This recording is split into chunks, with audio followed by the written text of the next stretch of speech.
राजरत्न अंबेडकर का जय भीम। आज हम लोग यहां पर बैटल ऑफ भीमा कोरेगांव यानी भीमा कोरेगांव का जो युद्ध हुआ उसके शौर्य दिन की विजय उत्सव मनाने के लिए यहां पर इकट्ठा हुआ है।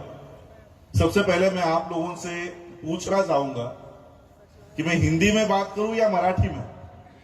हिंदी, क्योंकि कन्नड़ा मुझे नहीं आती है। हिंदी ठीक है? हिंदी समझ में आएगा सबको? अच्छे दिन आएंगे ये समझ सकते हो तो हिंदी तो समझ सकते हो।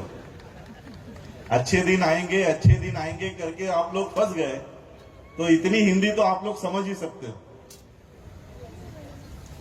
तो मैं हिंदी में बात करूंगा और सबसे पहले तो आयोजकों से और आप लोगों से जो मैसेजेस मुझे मिले हैं वो मैं आप लोगों को बताना चाहूंगा, ऑर्गेनाइजर्स को। सुबह मैं गुलबर्गा में था, विठल डोडमनी जी के यहां था। उनकी परिस्थिति, शारीरिक परिस्थिति आने जैसी नहीं थी, इसलिए वो आज के इस कार्यक्रम को नहीं आ पाए हैं। तो उन्होंने उनकी तरफ से दिलगिरी व्यक्त की है कि आज मैं अपने ये कार्यक्रम में नहीं उपस्थित हो पा रहा हूं। और जिन्होंने मुझे इस कार्यक्रम के लिए अप्रोच किया वो हमारे अब्दुल भाई मन्नन सेठ, उन्होंने भी मुझे फोन करके ये कहा है कि मेरे ओर से आप सभी लोगों को अभिवादन करें, धन्यवाद दें। वो भी आज किसी कार्यक्रम में फंसे हैं, इसलिए वो भी आज नहीं आ पाया। तो इन दोनों के मैसेजेस मुझे देने थे, तो मैंने आप लोगों को ये मैसेज दिए हैं कि वो अपने निजी कामों की वजह से और डोडमनी जी अपने शारीरिक परिस्थिति की वजह से नहीं आ पाए। आज का ये कार्यक्रम भीमा कोरेगांव के उस शौर्य दिन के लिए, उस शौर्य के उपलक्ष्य में रखा गया है। बहुत सारे लोगों को भीमा कोरेगांव का इतिहास ही पता नहीं है कि इतने सारे लोग, लाखों में लोग भीमा कोरेगांव क्यों जाते हैं, हमारा इतिहास क्या है। दरअसल ये स्तंभ भी खो गया था।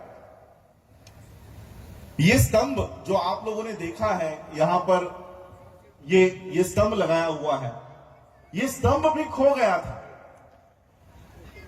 हा स्तंभ कुठे आहे, या स्तंभाची पार्श्वभूमी काय आहे, या स्तंभाचा इतिहास काय, हेही लोकांना माहिती नव्हतं। इस स्तंभ को ढूंढ निकाला डॉक्टर बाबा साहब अंबेडकर जी ने, और बाबा साहब अंबेडकर जी ने आप लोगों को कहा, बाबा साहब अंबेडकर जी ने इस समाज को कहा, क्या कहा पता है मौलाना जी? मैं आपको बताना चाहूंगा, बाबा साहब ने इन लोगों को जाकर कहा, अरे तुम लोग भेड़ बकरी की संतानें नहीं हो, तुम लोग शेर की संतानें हो। और अगर यकीन नहीं आता तो जाओ जाकर देखो भीमा कोरेगांव का स्तंभ, तुम लोग शेर की संतानें हो, अपने आप को भेड़ बकरी मत समझो। बाबा साहब ने ये अपना इतिहास ढूंढ निकाला, लोगों को जाकर बताया कि वहां पर जाके नतमस्तक हुआ करो। बाबा साहब जाया करते थे कि ये हमारे पूर्वजों का इतिहास है। और ये इतिहास क्या है? देखिए, पेशवा कोई पहली बार नहीं हारा था। ये जो स्तंभ बनाया गया है, ये पेशवा हरा इसलिए नहीं बनाया गया, और पेशवा पहली बार नहीं हारा था। हल्दी घाटी के युद्ध में भी वो हार गए थे। तो ये स्तंभ बना क्यों? बाकी युद्ध में जब पेशवे हार गए थे तब कोई स्तंभ नहीं बनाया, भारत में कोई स्तंभ नहीं बनाया। लेकिन अंग्रेजों ने जब पेशवा ये लड़ाई हारे तब ये स्तंभ वहां पर बनाया। क्यों बनाया पता है?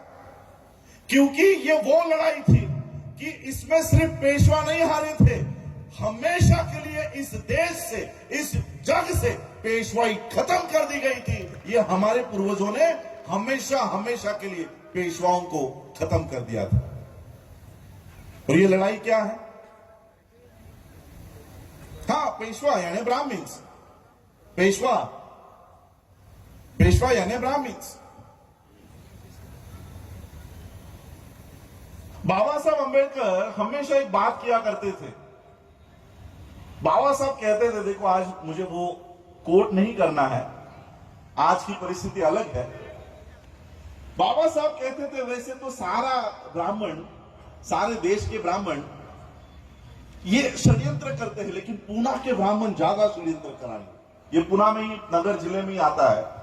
वहां पर परिस्थिति ऐसी थी कि वहां के ब्राह्मणों ने, वहां के पेशवाओं ने अछूत माने जाने वाली जातियों को इतने निर्बंध डाल दिए गए थे, उनके ऊपर इतना अन्याय किया था, इतना अत्याचार किया था कि अछूत समझे जाने वाली जातियों को उन्होंने रास्तों के ऊपर चलने से भी निर्बंध डाले थे।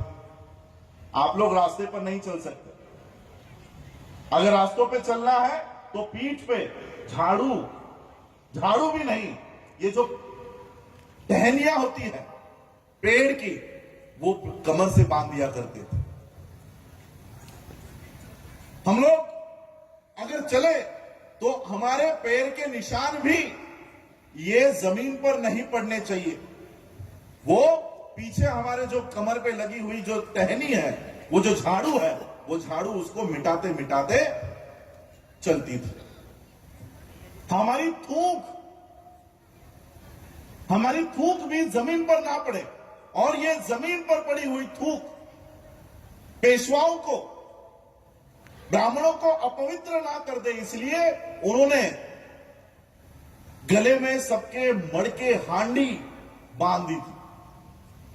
सोचो, ये किसी जानवर के साथ नहीं हो रहा है, इसी देश के लोगों के साथ हो रहा है। एक ऐसा वर्ग जिनके गले में हांडी बांध दी गई, एक ऐसा वर्ग जिनके पीठ पे झाड़ू बांध दिया गया।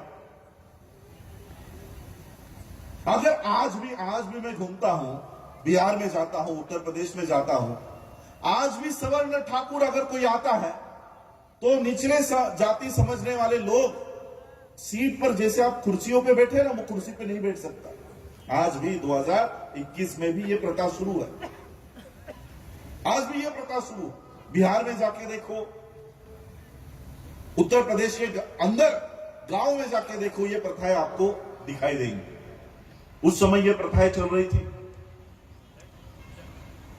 और फिर अंग्रेजों की और पेशवाओं की ये बटालियन जो हुआ करती थी, उसमें ये युद्ध पुकारा गया, ये युद्ध पुकारा गया।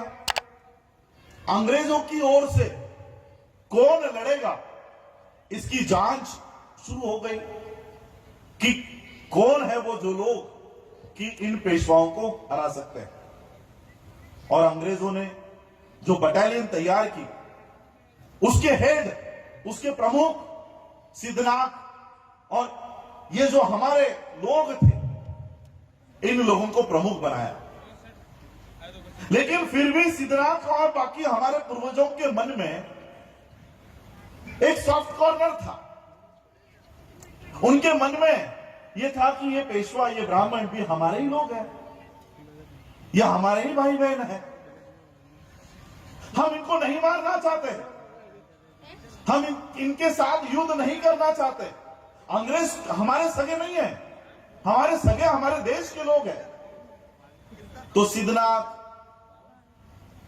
और उनकी जो बटालियन के हेड थे, ये पेशवा से जाके मिले और पेशवाओं को उन्होंने कहा कि हम आपके विरोध में युद्ध नहीं लड़ना चाहते, हम आपके विरोध में युद्ध नहीं लड़ना चाहते, लेकिन जो निर्बंध आप लोगों ने डाल रखे हैं हमारे ऊपर, हमारे गलियों में, हमारे गले में हांडी डाली है, हमारे पीठ पे झाड़ू बांध दिया है, हमें अधिकार नहीं दे रहे हो, चलने का अधिकार नहीं देते हो, पढ़ने का अधिकार नहीं देते हो, ये निर्बंध, सारे के सारे निर्बंध आप हमारे ऊपर से हटा दो, ये सारे निर्बंध हमारे हटा दो।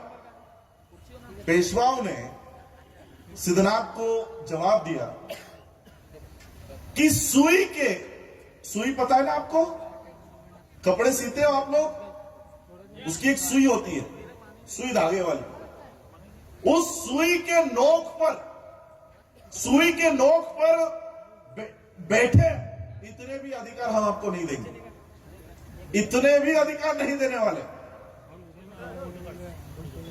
जब सिद्धनाथ को यह जवाब मिला तब उन्होंने कहा ऐसी बात है, अब हम लड़ेंगे, अब हम लड़ेंगे और अपने अधिकार छीन कर लेंगे। सोचो क्या जज्बा होगा। 500 लोग थे, कितने 500। ना उनके हाथ में तलवारें थी, ना उनके हाथ में भाले थे, ना उनके हाथ में बंदूकें थी, ना उनके पास घोड़े थे, ना उनके पास हाथी थे। पैदल, पैर में जूते भी नहीं। भीमा नदी के पात्र में यह लड़ाई चली। 31 दिसंबर 1817 में यह युद्ध शुरू हुआ रात को। वैसे युद्ध चलता रहता था, रात के समय में यह बंद हुआ करता था। जब सिद्धनाथ ने यह घोषणा कर दी कि हम ये युद्ध लड़ने वाले हैं, 30,000 पेशवाओं की फौज थी। 30,000 पेशवाओं के पास तलवारें थी, भाले थे, बंदूकें थी, घोड़े थे, हाथी थे। उनके पास सारे साधन 30,000। जब सिद्धनाथ ने घोषणा कर दी कि हम लड़ाई लड़ेंगे, हम लड़ाई लड़ेंगे, 30,000 पेशवाओं में से 2,000 पेशवा डर गए। अरे ये लड़ने वाले हैं, हम इनके सामने नहीं लड़ सकते। 2,000 पेशवा भाग गए। अब कितने बचे? 28,000। लड़ाई कितनों में हुई? 500 महारों के बीच और 28,000 पेशवाओं के बीच। आप लोगों ने वो डायलॉग सुना है, तेरे जैसे 56 देखे करके? सुने कि तुझा सारखे 56 बघितले। इस डायलॉग का, इस स्टेटमेंट का उदम भी हमसे हुआ है। 28,000 पेशवा, 500 महार। एक महार ने कितने काटे हैं? 56। और यही से वो मन, यही से वो स्टेटमेंट प्रसिद्ध हुई कि तेरे जैसे 56 देखे। और ये युद्ध शुरू हुआ। एक तरफ 500 महारों के पास ना तो घोड़े थे, ना तो हाथी थे, ना कोई साधन थे। ठंड में 31 दिसंबर 1817 के रात के इस ठंड में ये युद्ध चल रहा था। और सिर्फ एक ही भावना इन लोगों में थी, इन हमारे पूर्वजों में थी कि अगर ये युद्ध हम हार गए तो हमारे आने वाली नस्लें गुलाम रहेंगी, और इसलिए किसी भी हालत में हमें इस गुलामी से आजाद होना है। ये पेशवा से नहीं लड़ रहे थे, हमारे हजारों सालों की गुलामी को नष्ट करने के लिए लड़ रहे थे। और जब ये युद्ध हुआ, ये हमारे पूर्वज, इन्होंने 28,000 पेशवाओं का खात्मा किया। पेशवाई वहां पर नष्ट हुई, पेशवाई हमेशा के लिए खत्म हो गई। और इसी वजह से अंग्रेजों ने इन शूरवीरों के नाम से, इन शूरवीरों के याद में ये भीमा कोरेगांव का स्तंभ नगर जिले में, जिस भीमा नदी के पात्र में ये लड़ाई हुई, वहीं पर यह स्तंभ उन्होंने उनके याद में, शौर्य के याद में वहां पर खड़ा किया। लेकिन पेशवाओं ने क्या किया, मैं इसके आगे और तो आप लोगों को बताऊंगा, इतना तो आप लोगों को पता है। पेशवाओं को यह दर्द था कि हमें कोई हरा नहीं सकता था, या अगर हम हार भी गए तो भी पेशवाई कभी नष्ट होने नहीं दी। लेकिन इन लोगों के वजह से पेशवाई खत्म हो गई। जब अंग्रेजों ने इनको सरेंडर होने के लिए कहा, अपनी पेशवाई नष्ट करने के लिए कहा, तब इन्होंने सिर्फ एक कंडीशन रखी। ठीक है, हम तो हार गए, पेशवाई तो अब खत्म होनी है, उन्होंने एक कंडीशन रखी कि ठीक है, हम अपना राजपाट सब समेट लेते हैं, लेकिन ये जो महार बटालियन है इसे बंद करो। ये जो महार बटालियन है, जिन्होंने हम लोगों को हराया है, ये आपको बंद करनी होगी। मैंने जैसे आपको कहा कि अंग्रेज कोई हमारे सगे तो थे नहीं। पेशवाओं की बात को मानकर अंग्रेजों ने, जिन लोगों ने उनको जीत हासिल करके दी, उसी बटालियन को अंग्रेजों ने बंद करवा दिया, उसी बटालियन को बंद करवा दिया। और उसमें मेरे परदादा जी थे, परदादा नहीं, क्या कहोगे आप लोग, परदादा के पिताजी खापर, माझे खापर पंजोबा रामजी अंबेडकर। रामजी अंबेडकर की नौकरी चली गई, वो आप सभी लोगों को पता है। मेरे ख्याल से आपके यहां पर अभी सीरियल भी शुरू हो गई है, तो आप लोग देख रहे हो। उसी बटालियन में रामजी बाबा थे और उनकी नौकरी चली गई। वो अंतिम सांस तक अंग्रेजों से लड़ रहे थे, अंग्रेजों से लड़ रहे थे कि अरे हम आपके पक्ष से लड़े हैं, इतनी बड़ी जीत आपको हासिल करके दी है, आप हमारी ही बटालियन बंद कर रहे हो। रामजी बाबा ने बहुत संघर्ष किया उस बटालियन को शुरू करने के लिए, लेकिन उनके जीते जी वो बटालियन शुरू नहीं हुई, वो बटालियन शुरू नहीं हो पाई। और जब बाबा साहब बड़े हुए, बाबा साहब पढ़ाई लिखाई करके जब भारत में वापस आए, तब उन्होंने अपने पिता का अधूरा रहा हुआ सपना, उस महार बटालियन को फिर से शुरू करवा दिया, जो आज तक चल रही है, जो आज तक है। बाबा साहब ने इस महार बटालियन को अंग्रेजों को बताया कि अरे ये महार बटालियन इतना बड़ा पराक्रम उन्होंने किया है कि आप लोगों ने उनके याद में ये शौर्य स्तंभ वहां पर खड़ा किया और आपने उनको ही बंद करवा दिया। और फिर ब्रिटिशरों से ये बटालियन फिर शुरू हो गई। मिलिट्री में आज भी ये बटालियन काम करती है।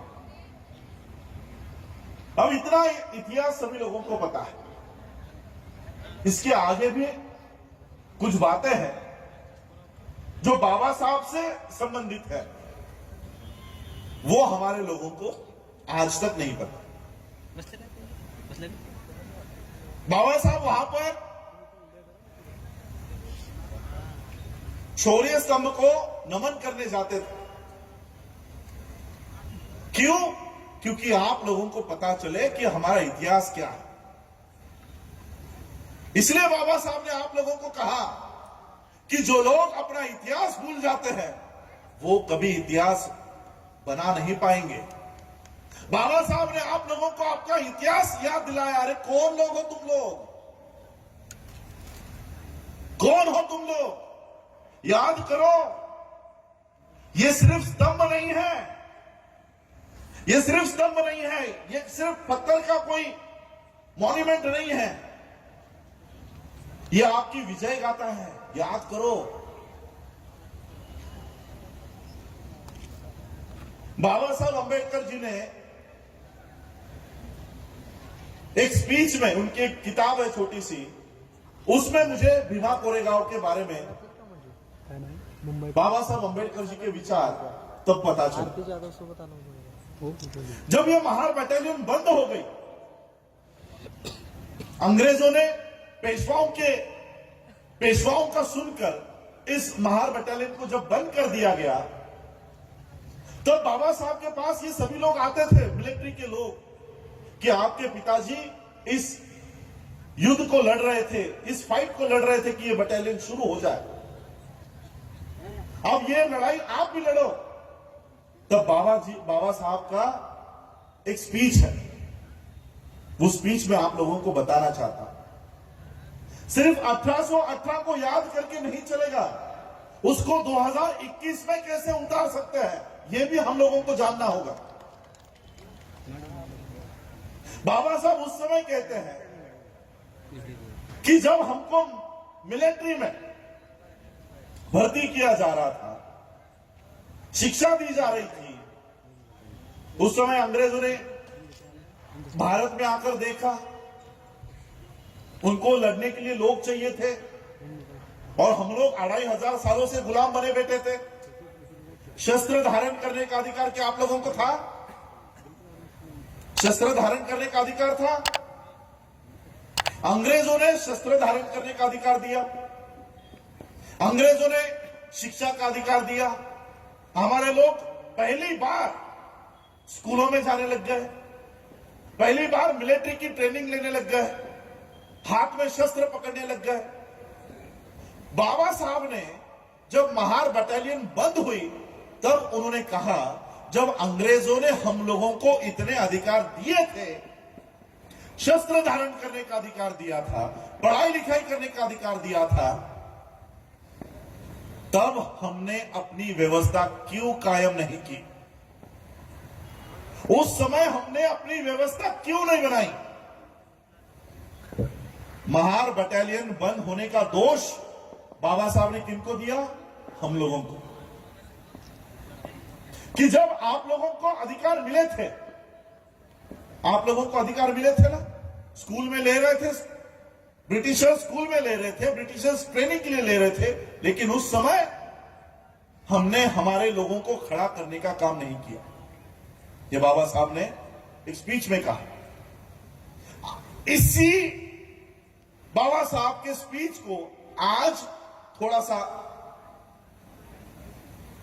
ज्वाइन करके देखो। आज मुझे बताओ, इस देश में संविधान मजबूत हो रहा है कि कमजोर हो रहा है? मुझे बताओ, संविधान इस देश से हटने की तैयारी पे है या संविधान मजबूत होते जा रहा है? बताओ मुझे, संविधान हट रहा है? हट रहा? एक एक आर्टिकल कम हो रहा है, रिजर्वेशन खत्म हो रहा है, एजुकेशन खत्म हो रहा है। इन 2 साल के बाद संविधान होगा कि भी नहीं, यह आज हम लोगों के सामने प्रश्न चिन्ह है। अब यही सवाल मैं आप लोगों को पूछता हूं, संविधान लागू होकर कितने साल हुए हैं? 70 साल के ऊपर हो चुका है। 1950 में लागू हुआ, आज 2021 है। 70 सालों में आप लोगों को पढ़ाई लिखाई करने का अधिकार मिला? मिला? 70 सालों में आप लोगों को नौकरी का अधिकार मिला? 70 सालों में आपको व्यवसाय करने का अधिकार मिला? आप लोग पैसे इकट्ठा करने लग गए? मैं आपको थोड़ा सा समझाता हूं। बहुत लोगों को समझ में नहीं आता होगा कि संविधान से हमको क्या मिला है। जब तक कंपैरेटिव एनालिसिस नहीं होगा ना, तब तक आपको समझ में नहीं आएगा कि संविधान से हमको मिला क्या है। इसलिए आप लोग संविधान को बचाने के लिए आगे नहीं आ रहे हो, क्योंकि आपको पता ही नहीं है कि संविधान क्या है।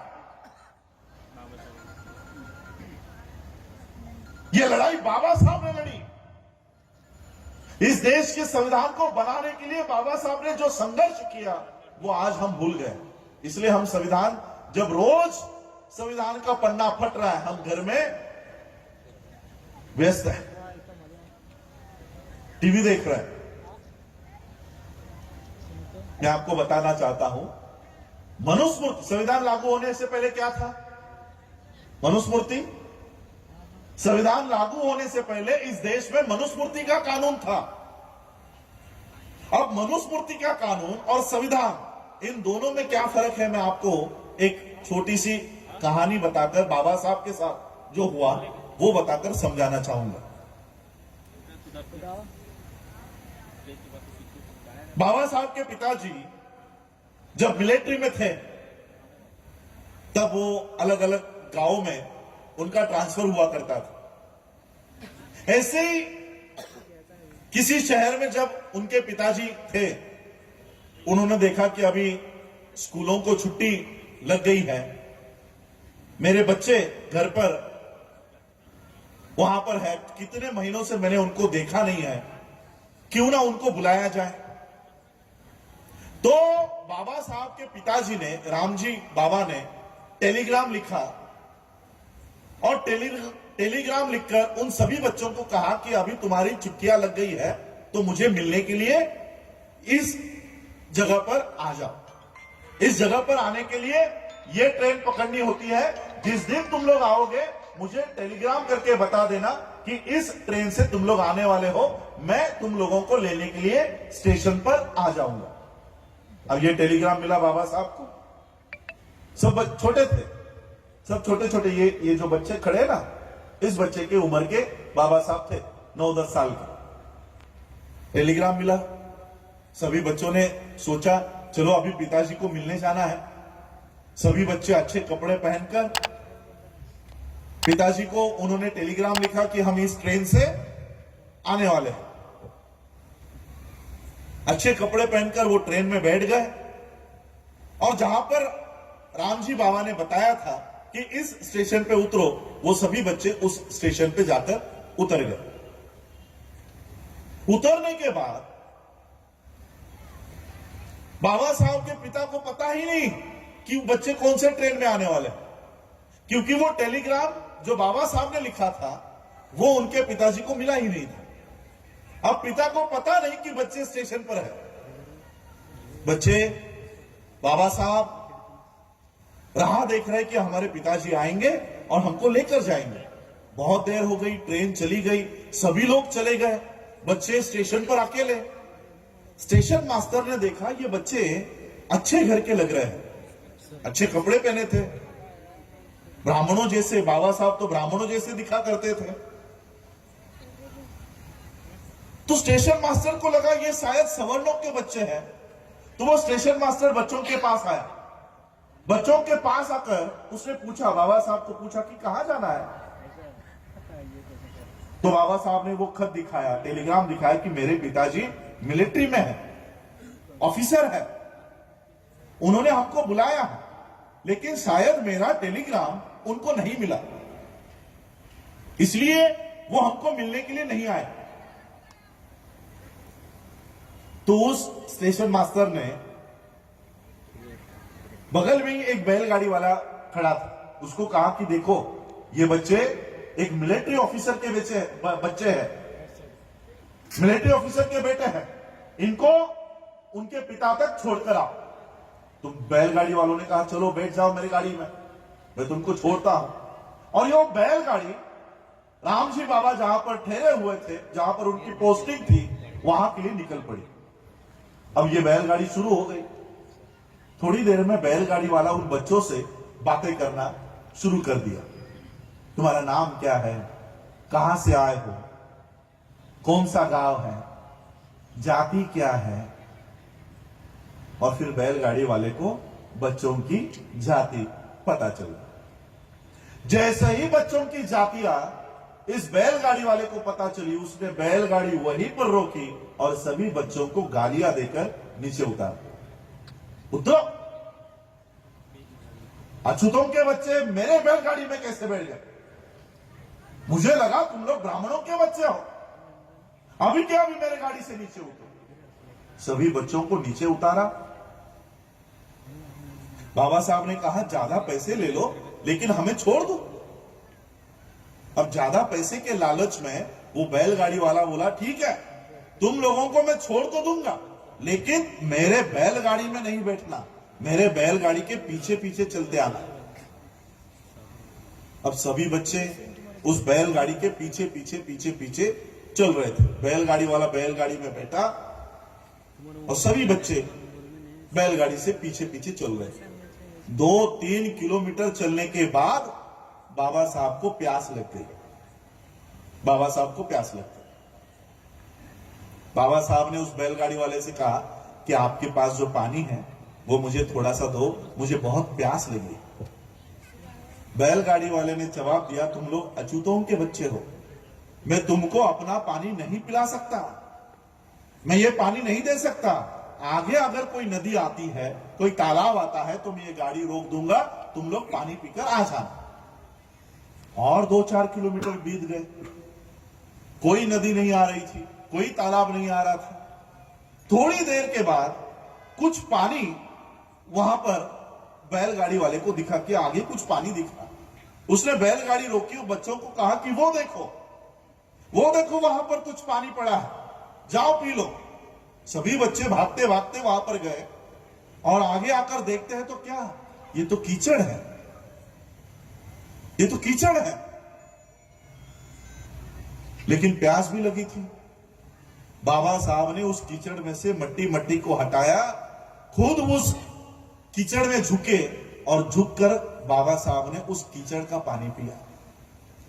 मनुस्मृति के कानून में बाबा साहब अंबेडकर जी को, आपको तो छोड़ो, आपकी क्या औकात है, बाबा साहब अंबेडकर जी को कीचड़ का पानी पीने के लिए मजबूर कर दिया गया था। कीचड़ का पानी। बाबा साहब वो पानी पिए, कपड़े गंदे हो गए थे, मुंह गंदा हो गया था, मट्टी लग गई थी, पूरा बदन मट्टी लग गया था। बच्चे अपने पिता के पास पहुंच गए। पिता ने देखा ये मेरे बच्चों की क्या अवस्था हो गई है, क्या हुआ इनके साथ। राम जी बाबा ने बाबा साहब को पूछा कि ये क्या हालत बना रखी है, क्या हुआ तुम्हारे साथ। बाबा साहब ने सारी हकीकत अपने पिताजी को बताई कि पिताजी, मेरे साथ ऐसा क्यों ये बर्ताव करता है, नाई मेरे बाल क्यों नहीं काटता, मुझे बैलगाड़ी में क्यों नहीं बिठाते, मुझे पानी पीने के लिए क्यों नहीं देते। क्या जवाब दिया पता है पिताजी ने? राम जी बाबा ने बाबा साहब से कहा कि यही व्यवस्था तुझे बदलनी है, यही व्यवस्था तुझे बदलनी है।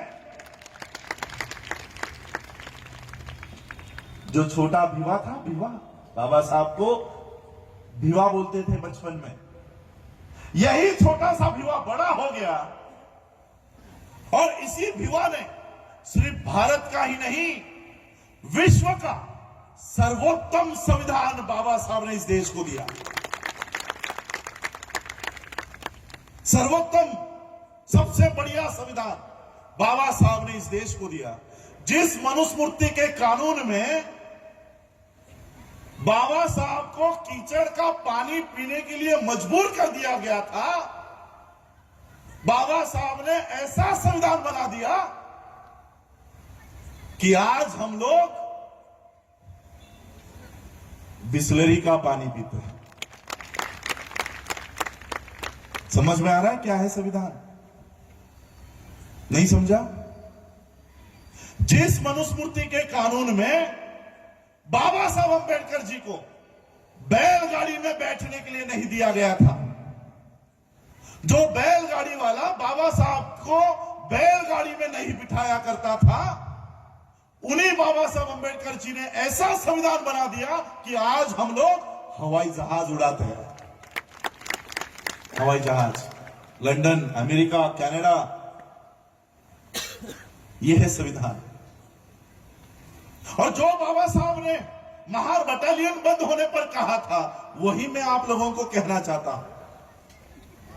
महार बटालियन बंद होने पर बाबा साहब ने कहा कि आप लोगों को जब यह अधिकार मिल गया था, पढ़ाई लिखाई करने का अधिकार मिल गया था, नौकरी करने का अधिकार मिल गया था, तब आपने अपनी व्यवस्था क्यों नहीं बनाई?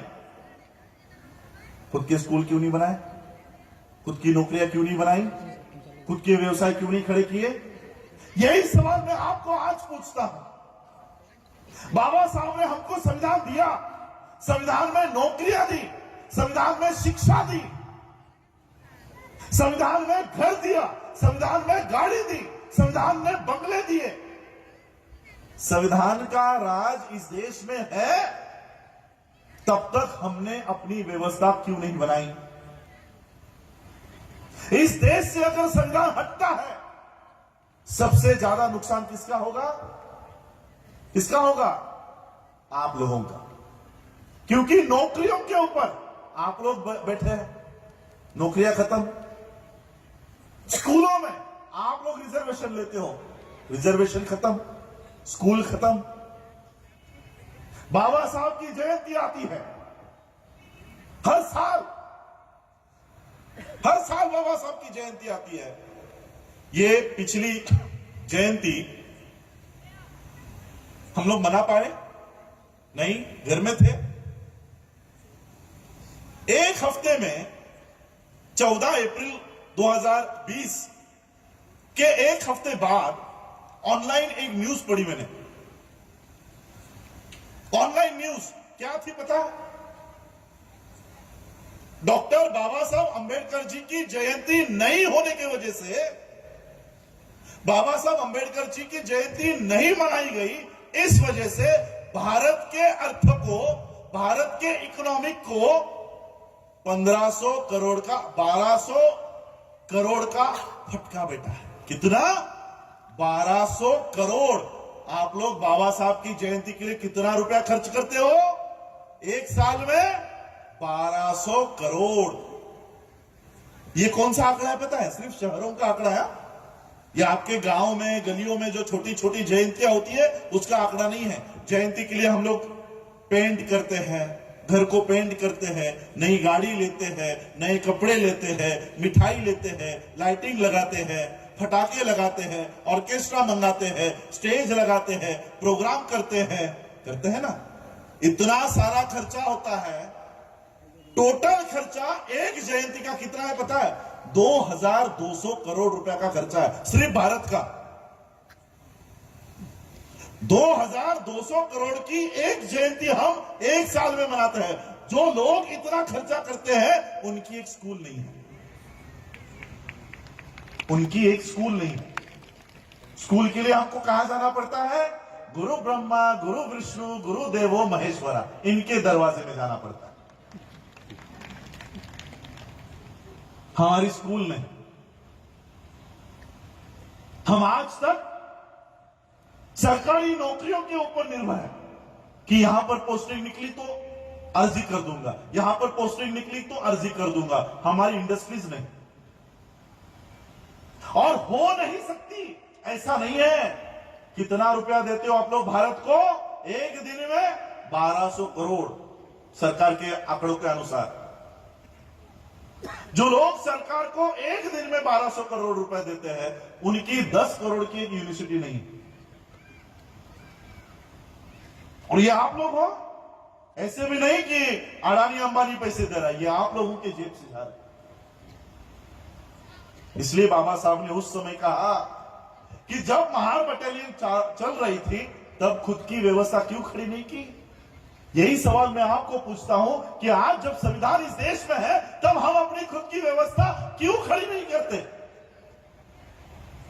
क्यों हमको बार बार किसी और के दरवाजे पर जाने की नौबत आती है?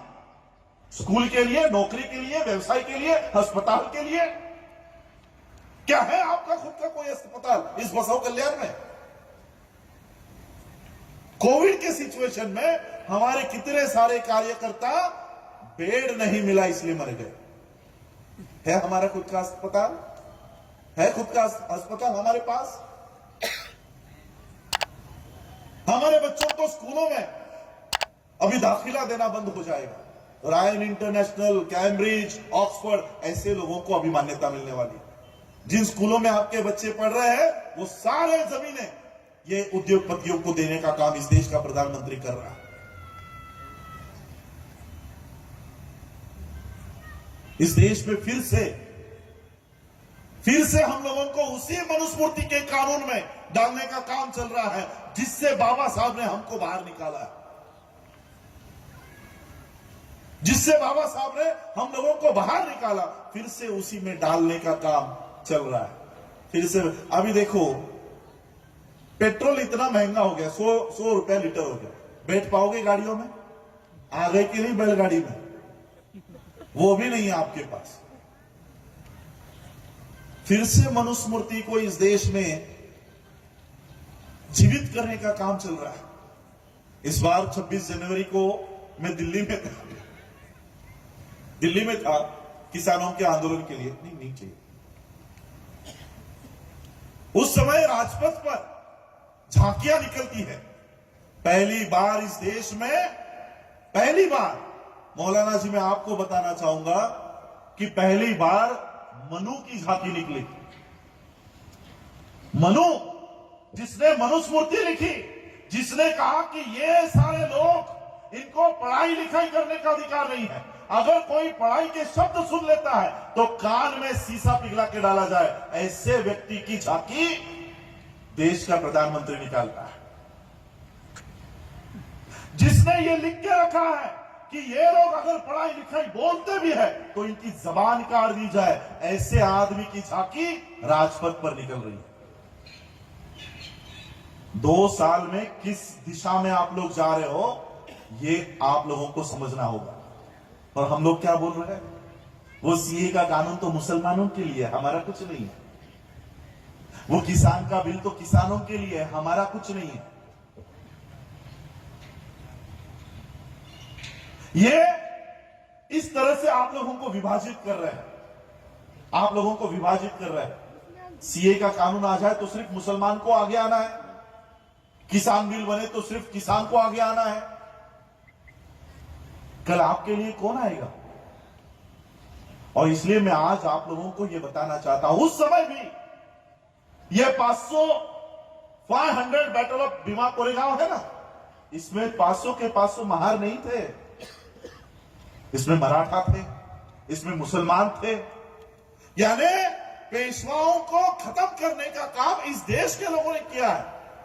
ज्यादा संख्या में महार कम्युनिटी के लोग थे, लेकिन मुसलमान भी उसमें थे, उसमें मराठा भी उसमें शामिल थे।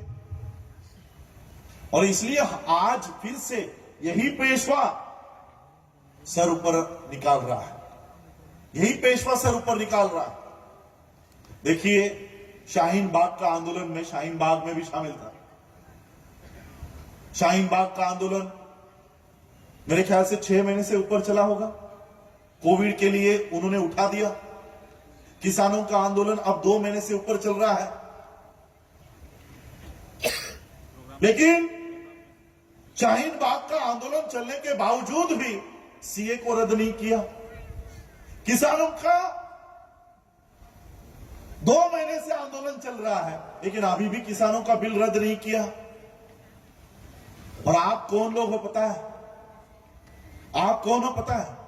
एक दिन सिर्फ रास्तों के ऊपर उतर गए थे, पूरी पेशवाई को खत्म कर दिया था। अरे अभी तो जागो, एक दिन में पेशवाई को खत्म कर दिया गया था। इतनी ताकत है आप लोगों में, इतनी ताकत है, लेकिन ये ताकत हम लोग वेस्ट कर रहे हैं। आज देखो, चीफ जस्टिस ऑफ इंडिया क्या कहता है पता है? ये कोर्ट के चक्कर में मत पड़ो, कोर्ट में न्याय नहीं मिलेगा। चीफ जस्टिस कह रहा है। ये बात हम 5 साल से कह रहे थे। अच्छा हुआ चीफ जस्टिस ने ही बोल दी।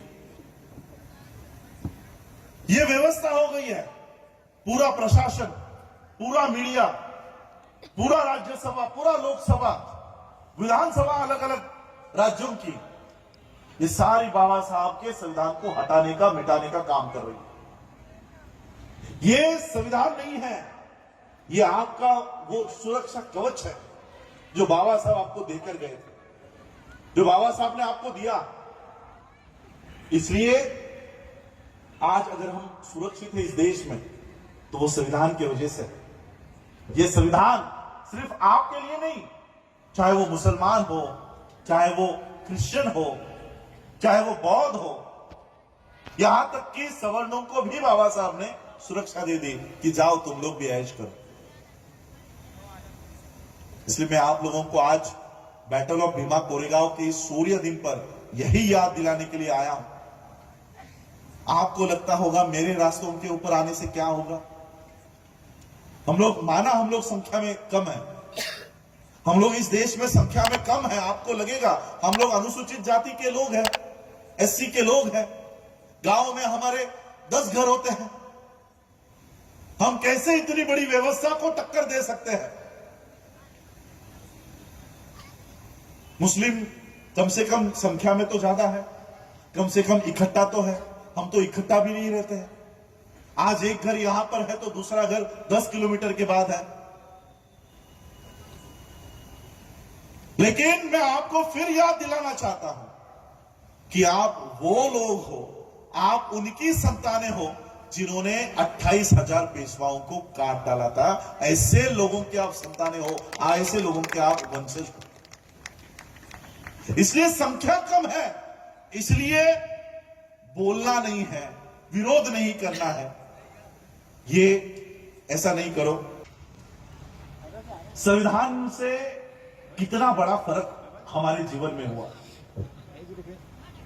बाबा साहब ने जो हमको संविधान दिया, संविधान मिलने से पहले हम अलग अलग जातियों में बैठे थे, अलग अलग जातियों में थे, और उन जातियों को वही काम चिपकाया गया था। आपके यहां पर भी कोई जातियां होंगी, जैसे आपके यहां पर बाल काटने वाली जाति है, उसको क्या बोलते हैं? हमारे यहां पर नाई कहते हैं। हजाम नाई, नाई नाई जाति के लोग सिर्फ बाल काटेंगे। वो कितना भी पढ़ लिख गया फिर भी बाल ही काटेगा। दूसरा, चमार जाति के लोग ये सिर्फ जूता बनाएंगे, जूता पॉलिश करेंगे, जूता बनाएंगे, चमड़े का काम करेंगे, चमड़ा साफ करेंगे, बस वही करेंगे। कितना भी बड़ा बन जाए सिर्फ वही काम करेगा। संविधान से पहले, संविधान लागू होने से पहले हर जाति को अपने अपने काम करने पड़ते थे, अपने अपने ही काम करने पड़ते थे, दूसरे का काम नहीं कर सकते थे। बाबा साहब ने संविधान लिख दिया, सबको बराबरी का हक दे दिया। संविधान से पहले, यहां पर महिलाएं बहुत बैठी है इसलिए मैं आप लोगों को बताना चाहूंगा, हमारी चमार जाति के स्त्रियों को, महिलाओं को जब वो गर्भवती होती थी 8 महीने 9 महीने, तो उसको सपना आता था। चमार जाति के स्त्री को क्या सपना आता था पता? चमार जाति के स्त्री को सपना आता था कि सामने के पेड़ के नीचे वो मोची बैठता है, चमार बैठता है, लोगों के जूते बनाता है, लोगों के जूते पॉलिश करता है और सारे पैसे वो कमाता है। आज वो 50 साल का है, मेरे पेट में आज 9 महीने का गर्भ है। जब मेरा बच्चा बड़ा हो जाएगा, 20-25 साल का हो जाएगा, तब सामने के पेड़ के नीचे बैठने वाला जो चमार है ये बूढ़ा हो चुका होगा, ये मरने को आया होगा। फिर मेरा बच्चा जाके उस पेड़ के नीचे बैठेगा और सबके जूते पॉलिश करने का काम मेरा बच्चा करेगा और सारे पैसे मेरे बच्चे को मिलेंगे। ऐसे सपने आते थे चमार जाति के महिलाओं को। नाई जाति के महिलाओं को, 9 महीने की गर्भ धारण किए महिला को सपना आता था कि सामने के पेड़ के नीचे वो नाई बैठता है, लोगों के बाल काटने का काम करता है। आज वो 50 साल का है, मेरा बच्चा जब 25 साल का हो जाएगा तब मेरा बच्चा जाकर उस पेड़ के नीचे बैठेगा और सबके बाल काटने का काम मेरा बच्चा करेगा और सारे पैसे मुझे मिलेंगे। अब बाबा साहब ने संविधान दे दिया, बराबरी का हक दे दिया, शिक्षा का अधिकार दे दिया। आज हमारे महिलाओं को, चाहे वो चमार जाति की हो, नाई जाति की हो, माली जाति की हो, किसी भी जाति की हो, आज क्या सपना आता है पता है हमारी महिला को? आज मेरे पेट में 9 गर्भ का बच्चा है। सुप्रीम कोर्ट का जज आज 50 साल का हो गया। मेरा बच्चा जब 25 साल का हो जाएगा तब ये सुप्रीम कोर्ट का जज रिटायर होने को आया होगा और जैसे ही वो रिटायर होगा मेरा बच्चा जाकर उस सुप्रीम कोर्ट के कुर्सी के ऊपर जाकर बैठेगा। और ये हुआ है। आज हमारे गवई साहब सुप्रीम कोर्ट के चेयर में बैठे हैं, ये भी बाबा साहब की बदौलत है, बाबा साहब के संविधान की बदौलत है। उस समय ये भीमा कोरेगांव का स्तंभ हमारे शौर्य की निशानी, आज भी हमारे शौर्य की निशानी है। लेकिन एक शौर्य की निशानी आज भी हमारे हाथों में है जिसे हमें बचाना है, और वो है इस देश का संविधान। इस देश के संविधान पर, इस देश के संसद में, राज्यसभा में ऐसे लोग आ गए हैं जो इस देश के संविधान को हटाना चाहते हैं, मिटाना चाहते हैं। आप लोगों में हिंदू मुसलमान का झगड़ा लगाना चाहते हैं, सीए एनआरसी जैसे कानून लाकर लोगों को विभाजित करना चाहते हैं। किसान बिल लाकर आप लोगों की जमीनें हड़पना चाहते हैं, प्राइवेटाइजेशन डिसइन्वेस्टमेंट के कानून बनाकर आपकी नौकरियां छीनना चाहते हैं। और इसलिए बाबा साहब ने हमें यह संविधान दिया है, आपका सुरक्षा कवच दिया है। यह सुरक्षा कवच जब तक है तब तक हम सुरक्षित हैं। जैसे ही ये सुरक्षा कवच हट जाएगा, ये सारे लोग अन्याय अत्याचार के लिए खुले हो जाएंगे कि कोई भी आओ और इनके ऊपर अन्याय करो, अत्याचार करो। मैं फिर से आपको जाते जाते यही बात कहूंगा, बाबा साहब ने आप लोगों को उस समय याद दिलाया था, आपके पूर्वजों को याद दिलाया था, अरे अपने आप को भेड़ और बकरी मत समझो, आप लोग शेर की संतानें हो, सिंह के छावे हो। और यही मैं आज आप लोगों को याद दिलाकर अपनी बात को, अपनी वाणी को यही विराम दूंगा। आज बैटल ऑफ भीमा कोरेगांव के विजय स्तंभ के विजय दिवस पर, सूर्य दिन के विजय दिवस पर हम लोग यहाँ पर इकट्ठा हुए। मैं उसके लिए आप सभी लोगों का तहे दिल से, आप लोगों ने, आयोजकों ने मुझे यहाँ बुलाया, उसके लिए आभार व्यक्त करता हूँ। और आप लोगों ने मुझे सुना, उसके लिए भी मैं आप लोगों की तहे दिल से शुक्रिया अदा करता हूँ।